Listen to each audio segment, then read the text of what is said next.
my name is May Stone. I am a second-year flutist from Texas. Hi, I'm Libby Faber. I'm a second-year dancer from West Palm, Florida.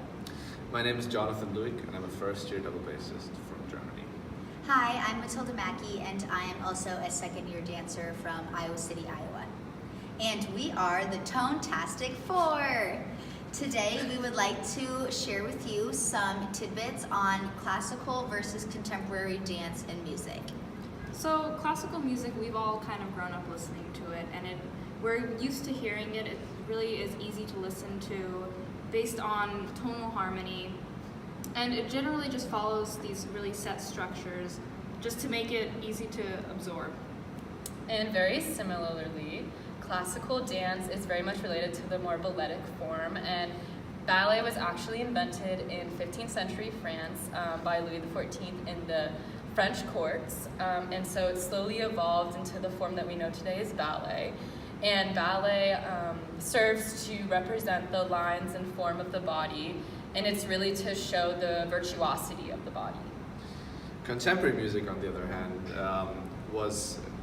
can be classified as the music of the mid-20th century and beyond. It is a time where composers made an effort to break out of the traditional structure of harmony and form and explore new realms of music.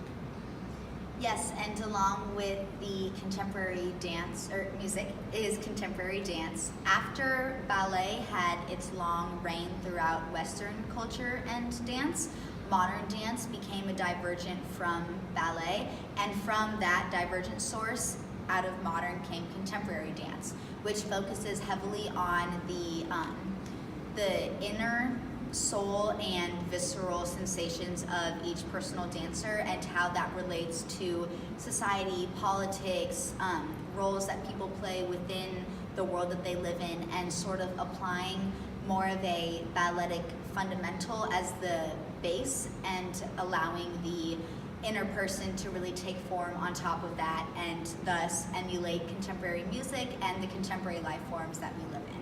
So before we start our performance, we just wanted to ask you guys if there was anything that you would like to share or you already know about classical and or contemporary music and dance. So if you have any ideas or thoughts or anything that you'd like to share, now would be the time, and we'd love to hear from you.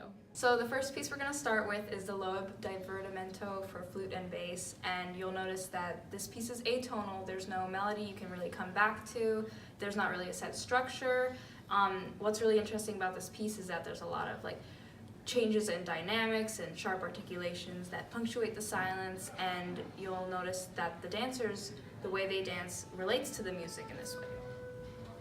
Yes, along that line, speaking about the atonal music in relation to contemporary dancing, it is very evident that an improvisational contemporary spirit really heavily dilates from the music. For example, if the music has a lot of sharp undertones, but then on top there's a lot of tumultuous rhythms and dynamics occurring, a contemporary dancer could choose to pick either all of those elements or just one and hone in on it and explore within his or her body the different realms that he or she can improvise upon and really either stick with one thing for a long amount of time or channel different energies and compose a sort of improvisational path without diverging from the piece, but also encompassing everything within the piece.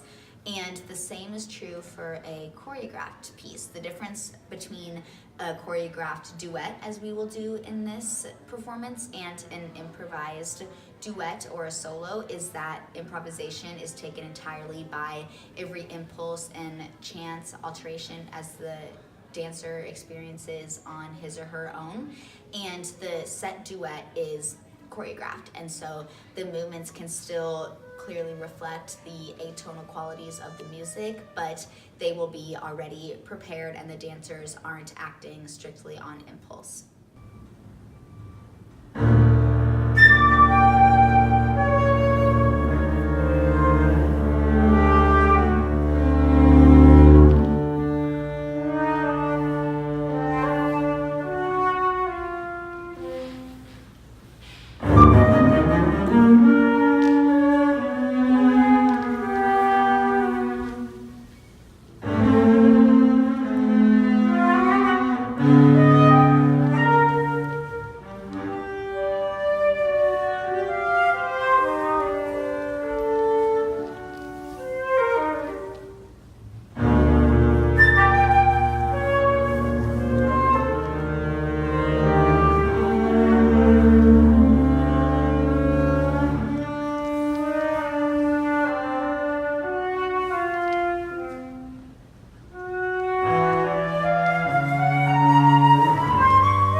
So following up from the atonal performance, we were just wondering if you guys have any emotional or physical response that the atonal and contemporary form may have inspired from you. So if you'd like to share that now, please do. And now we are going to transition into tonal music and classical dance. You will notice that the tonal pieces of music are more easy to follow in their melodies, have more diatonic structured harmony. The form is more traditionally structured. So similarly to tonal music, classical dance takes a basis from the ballet vocabulary, and so it's more related to form, line, and structure, as opposed to more of the contemporary improvisation, which normally takes from the visceral feeling that you get from the music. And although that is the same with tonal music, you still take it from the music, you still get your inspiration of the movement from the music. However, it's more of a structured movement, and you're more limited in the types of movement that you can do because it is based off of the ballet vocabulary.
So now that you've seen and listened to both pieces, you'll notice that the tonal piece was a little more easy to follow. There was like a melody that we were coming back to, and the dancers employ a more classical type of dance.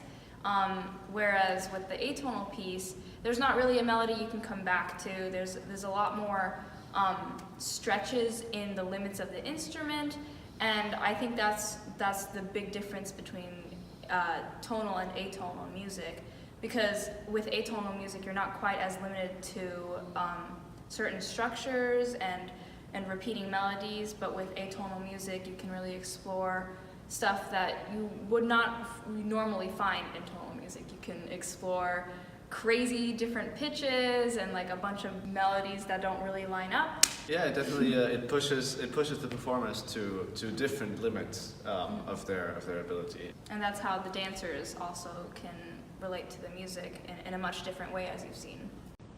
So now, after you have seen the two different types of music and dance, we would like you all to share what your responses are to the different types, what the similarities are, what the differences are, what you think about that, and also what your emotional and physical responses are to either the atonal or the tonal music, and also the different contemporary and classical dance that has to offer. Thank you very much for coming to see our performance today. We encourage you to continue exploring the avenues of music and dance and how those two intersect, and also how they have differences and can exist separately from one another. Thank you.